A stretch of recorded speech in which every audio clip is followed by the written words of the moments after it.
Well, David, good morning. Good morning to you. I'm delighted to be here with you today. I want to introduce you to the audience.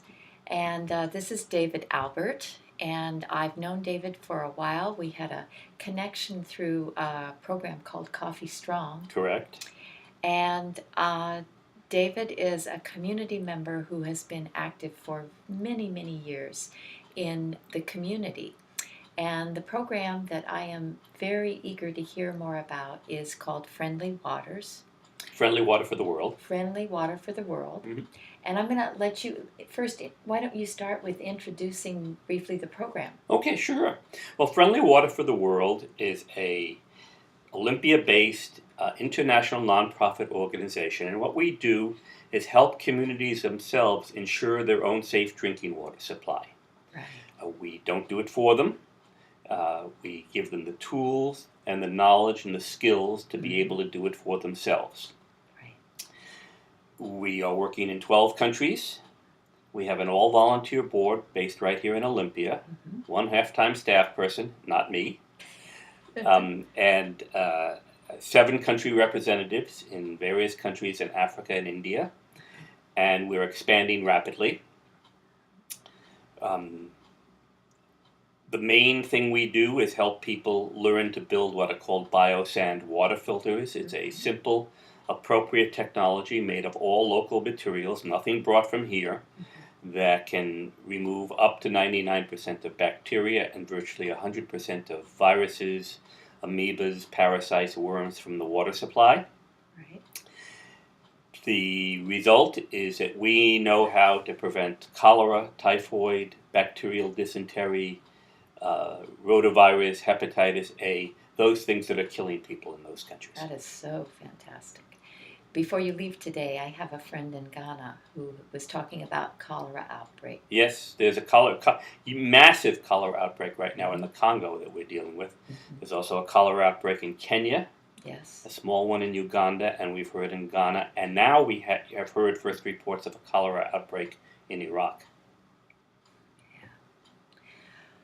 Okay, so I'd like to hear how you managed when you were working Mm-hmm. full time. I know that you also were involved in India, and you had talked with me a bit about the difference in the approach in the program you worked in India and the approach that you take with Friendly Waters of the World. Mm-hmm. How, if you could just talk a little bit about Sure. Well, in India, I've been working for more than 38 years with a group called Land for Tillers Freedom. It works primarily on land reform with the Yes. poorest of the poor people in far South India, in a state called Tamil Nadu, Yes. where people had lived for 700 years in virtual slavery. And we've managed over that time to gain land for 17,000 families, more than 100,000 people who'd been landless for those 700 years. The land is all owned by women and run cooperatively by women in those communities. It's brought large numbers of people out of poverty through, again, and what's similar, of course, is our emphasis on self-reliance. Mm-hmm. We don't expect governments, churches, mission groups, anyone to come in and help. Right. People essentially do it for themselves. Uh-huh. In the India case, we had discovered something that everyone really knows, is that labor is capital. All you have to do is amass it in such a way to make good uses of it collectively. And so through an emphasis on both nonviolent action and creative financing, we managed to get this land, which the people own themselves. That is so fantastic. Now, along the way, I discovered that at the core root cause of many issues, again, are land holding, and the other one is bad water. Mm-hmm. You see, if you set up a microfinance scheme with Yes. poor women, and the women have a health emergency brought on by waterborne illnesses, the money is taken from the microfinance scheme to deal with illness. And so waterborne illnesses are the single greatest cause of the failure of microfinance schemes in the third world. You could set up schools, but we've done some surveys and discovered that where people suffer from waterborne illnesses, kids will miss 2 to 3 days of school every week as a result of those illnesses, and girls at the age of 13 will be taken out of school when they reach puberty because of lack of proper hygiene stations in the schools. Right. In addition, when young children don't have access to clean water, they suffer what is called parasitic stress. The energy that could have been going to fight brain development Yes. goes to fight off the parasites. And so by the time they get to school at age 5 or 6, they're already brain damaged. And this in India, this is true for about 25 to 30% of kids. It's horrible. It's horrible. So if you're really interested in education, the first thing you do is ensure clean water. Exactly. Bad water is a major cause of women's poverty. Women have to spend so much time in water gathering activities and sometimes attempting water purification, but they don't have time for other activities. The chances of them even being able to participate in a microfinance scheme are very low because they just don't have time given water-related activities.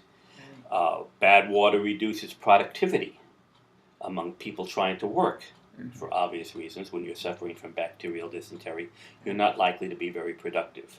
So again, at bottom, I learned over these 38 years that the two things that were critical to improving people's lives in these situations was one, land holding, and two, good water. That's great. Great summary. Thank you. And I think I have a question for you about what you've learned, really maybe with support from your religious beliefs, that really supported you in the process of experiencing how difficult these lives are. All right, so I am a Quaker of long standing, or at least I say I try to be a Quaker. We carry with us testimonies of equality, integrity, community, peace, simplicity, and stewardship. And we take those very seriously. I think the most important has always to me been integrity. That we are only given one life to live. And so our choices around integrity are critical. Now, I know many people like to say that they're spiritual and not religious. I actually say the opposite. In religion, I find discipline, motivation, caring, a commitment to move forward. And I take that strongly from my religious basis. I believe that people can manage their spirituality in any number of ways, and they're all fine with me. Right. My book of theology is less than one sentence, but theology and religion are not necessarily what are tied together for me. People live in difficult conditions everywhere.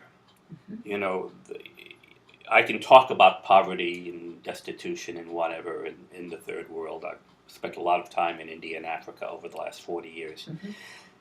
But our lives here experience another kind of spiritual destitution. We don't feel like we can be our whole selves. Yes. We don't experience our entire being. Yes. We don't experience the ability to express our integrity. We don't feel like we can make common cause with people, and we feel disempowered. Yes. And we turn on the TV every day, and we feel even more disempowered by what is going on around us, and we feel we can do nothing about it. That's not very different from the way many people in the third world feel, except that many of my friends in the third world can grow their own food. Wow. So in fact, they're in some ways more connected and richer Yes. in taking charge of their own lives than we are. Great. That's so well put. I am often struck by the intense realization that there's horrific poverty right here. And I think my focus has been, and I smile, I Mm. think we have an interesting possible understanding Mm-hmm. of something similar, but we use different words, Mm-hmm.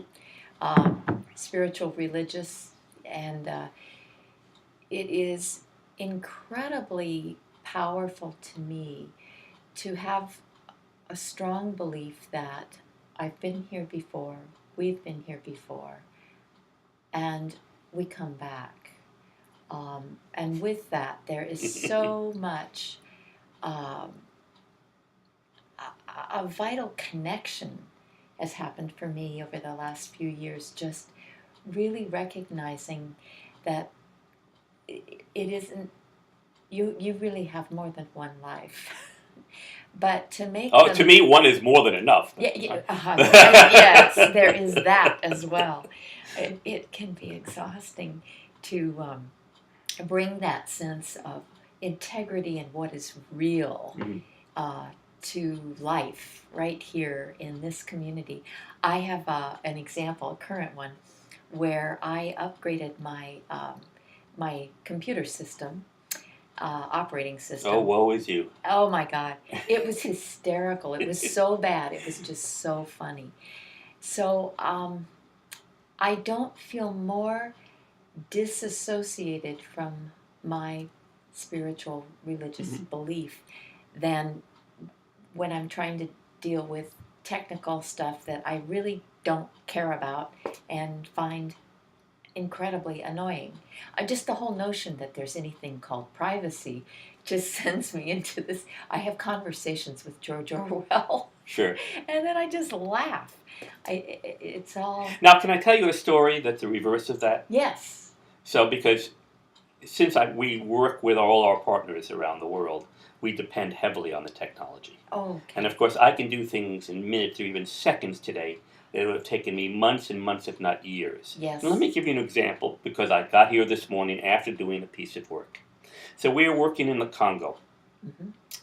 beset by war for the last 17 years, almost 7 million people dead. It's not in your newspaper, but we're fighting over really the material that makes our cell phones and our computer screens. Uh huh. It's a mineral called coltan. Terrible, but we'll put that aside for the moment. We started working a year and a half ago in what's called a Batwa pygmy community. These are the most oppressed people in the Congo. They make up 1% of the population.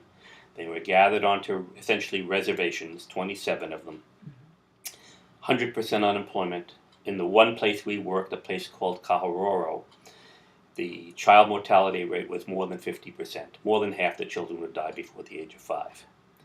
And our friends there went into this community, and the village leader, when we said what we were going to do, they said, "Oh, our people can't do that. They're not capable of any of this." Well, they started building biosand filters, and they built 31 in 38 days. And then they continued the program, and the community is mostly healthy now.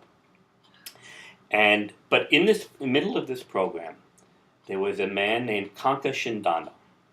He had never built anything in his life. He'd never been called upon to build anything, and he turned out to be really handy with his hands. Uh huh.